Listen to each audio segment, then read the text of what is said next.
بسم اللہ الرحمن الرحیم۔ ارشاد باری تعالیٰ ہے لَإِن شَكَرْتُمْ لَأَزِيدَنَّكُمْ، اگر میرا شکر ادا کرتے رہو گے تو میں زیادہ دیتا جاؤں گا۔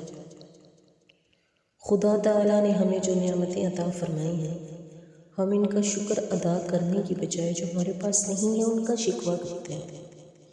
کیا ناک، کان، آنکھ، زبان، تندرستی یہ سب خدا کی نعمتیں نہیں ہیں؟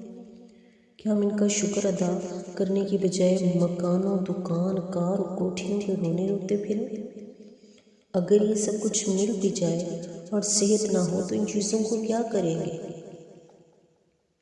حالانکہ حضور علیہ السلام نے ہمیں دین کے معاملہ میں اپنے سے اعلیٰ کو دیکھنے کی تلقین فرمائی۔ اگر تم 5 نمازیں پڑھتے ہو تو اس کو دیکھو جو تہجد بھی پڑھتا ہے، اور دنیا کے معاملے میں اپنے سے کمتر اور نیچے والے کو دیکھنے کا حکم دیا تاکہ ناشکری کے جذبات نہ ابھرے۔ اگر آپ کے پاس ایک مکان ہے تو جس کے پاس 2 ہیں اس کو دیکھنے کی بجائے اس کو دیکھو جو بیچارہ رات کو سڑک پہ سوتا ہے، جس کو سر چھپانے کے لیے جس کے پاس چھت بھی نہیں ہے۔ بارش ہو جائے تو تم تو گھر میں آرام سے سو رہے ہوتے ہو نا، صبح پتہ چلتا ہے بارش ہوئی اور سڑک والا بیچارہ کبھی ادھر بھاگتا ہے کبھی ادھر بھاگتا ہے، اس کو کہیں پہ بھی سر چھپانے کو جگہ نہیں ملتی۔ حضرت شیخ سعدی علیہ رحمہ فرماتے ہیں کہ سفر میں میرا جوتا ٹوٹ گیا، چل چل کے پاؤں میں چھالے پڑ گئے، دل میں خیال آیا کہ دنیا دار تو عیش کر رہے ہیں اور میرے پاس جوتا بھی نہیں ہے۔ جب جامع مسجد میں گیا تو وہاں ایک بندے کو دیکھا جس کے پاؤں ہی نہیں تھے۔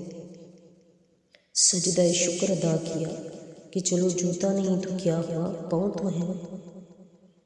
تو اللہ کا فرمان عالی شان ہے کہ تم شکر کرتے رہو گے تو میں زیادہ دیتا جاؤں گا، اور پھر خود ہی غیبی خبر دے دی وَقَلِيلٌ مِّنْ عِبَادِيَ الشُّكُورُ، کہ شکر کرنے والے بہت ہی کم ہیں۔ ایسے ایسے لوگ دیکھیں مہینہ نماز پڑھ لیتے ہیں تو خدا کے ساتھ شکوے شروع کر دیتے ہیں کہ نماز بھی پڑھتے ہیں کاروبار پھر بھی نہیں چلتا، نماز بھی پڑھتے ہیں بیماری نہیں چھوڑتی، نماز بھی پڑھتے ہیں فلاں کام ہمارا نہیں ہوا۔ کسی شاعر نے کیا کہا اس موقع پہ کہ سوداگری نہیں یہ عبادت خدا کی ہے، سوداگری نہیں یہ عبادت خدا کی ہے، ارے بے خبر جزا کی تمنا بھی چھوڑ دے۔